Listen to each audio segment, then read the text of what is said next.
Okay, so we're gonna just start. Um,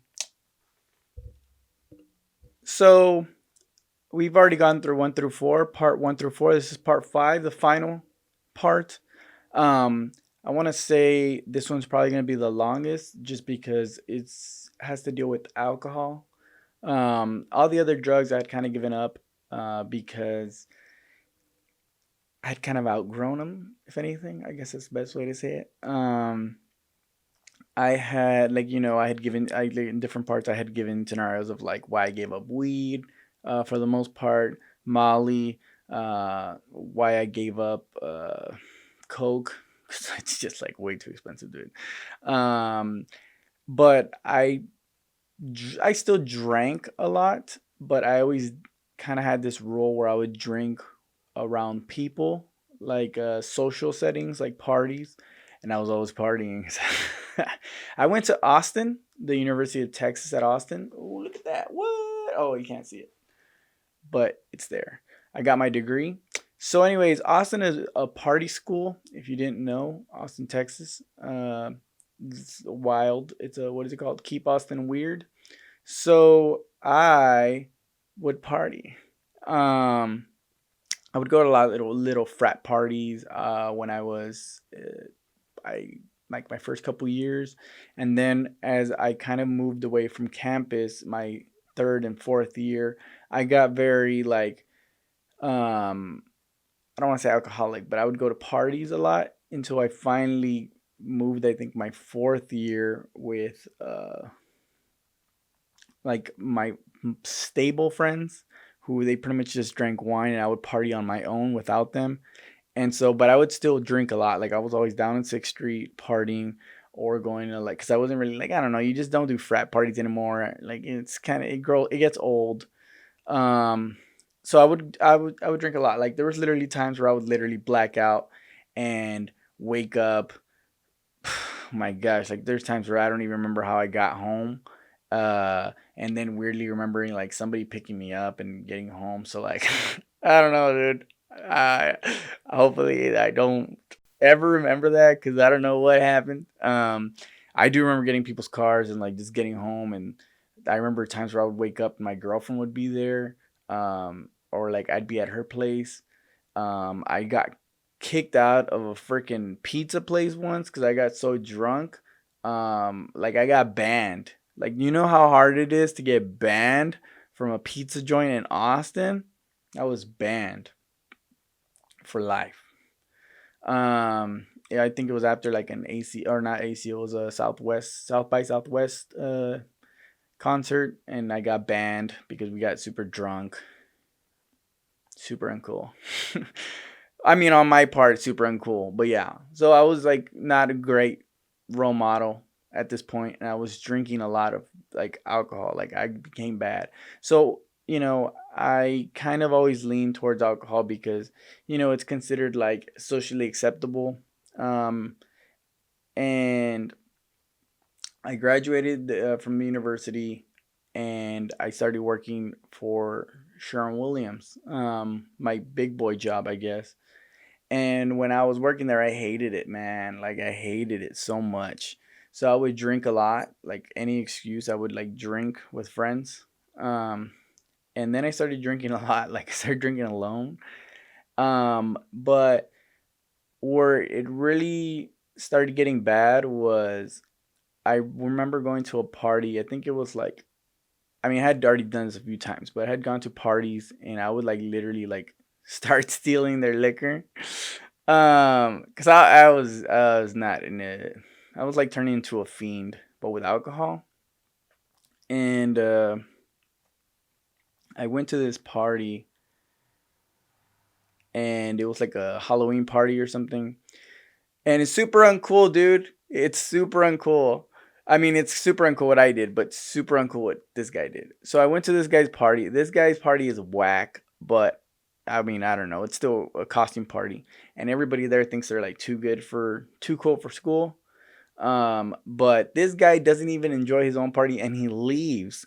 And I'm looking at all this liquor, and I'm like, oh, badass! I'm gonna take a bottle, because like this is some badass liquor. They didn't even touch it. So I posted on my Snapchat, um, just for funs and giggles. And it turns out that I go to a friend of mine's place.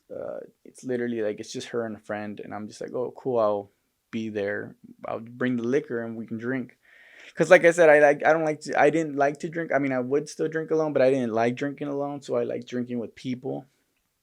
So like social settings. So anyways, I get there to her place and we're drinking and I don't know what they said something about like I don't know what, but the friend posted the picture of the bottle, and then that friend apparently knew the guy's party, like the guy from the party or who threw the party, and so he realized that like I don't know, like that looks very familiar, and asked him how he got I don't know, and then because I had stolen it, uh, I mean he realized that I had stolen the bottle, so he was like found out who I was and started talking shit on Facebook like don't trust this guy, don't let this guy go to your party and all that stuff. So it gave me a pretty bad rap.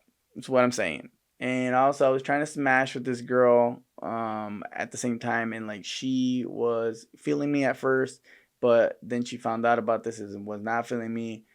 It's like for different reasons. It's like a political thing, whatever. But anyways, um that kind of killed the vibe and I was like, man, maybe I do have a problem. But as any as you know, I make very stupid decisions. So it got really bad because I really started hating my job, like really, really, really hating my job. Um so what I started doing is I started drinking more, and I actually went to a bar with my friends, a couple of my friends, and we were drinking and drinking, and I did, hypothetically speaking, just in case it is a crime to admit, but hypothetically speaking, let's just say I was a person who may have drank a lot of alcohol and decided that I needed to get home. So because I needed to get home, this hypothetical person, um, there might have been alcohol involved, a lot of it, to the point where it's like maybe this hypothetical person shouldn't be driving. So, anyways, this hypothetical person starts driving home and gets to literally like the exit where they're supposed to get off, and they like out. It's not funny. It's really not funny. It's pretty fucked up. If you do drink and drive, you're a piece of shit. And this hypothetical person was a piece of shit. So got to a point where like this hypothetical person hit the wall on the expressway so hard that they woke up and because they hit it like twice hard, where it didn't total the car, but it like destroyed the whole suspension in the front. And I don't even know like how this hypothetical person got this car to the house, back to the house. All I remember, this hypothetical person remembers, is seeing cops and getting scared, so leaving and getting home and just going inside, knocking out. This hypothetical person, of course. This hypothetical person wakes up, is like really hoping it was all just a dream, goes to the car and it looks okay, and then they look at the suspension and like the wheels are kind of straight, I guess, because they're all fucked up, and then the whole steering wheel is like completely turned because it was fucked up, dude. That was fucked up. So this hypothetical person learned, hey, maybe they should really get their life together. Like they should really handle their demons rather than like drinking them, and like figure this shit out and stop fucking around. So yeah,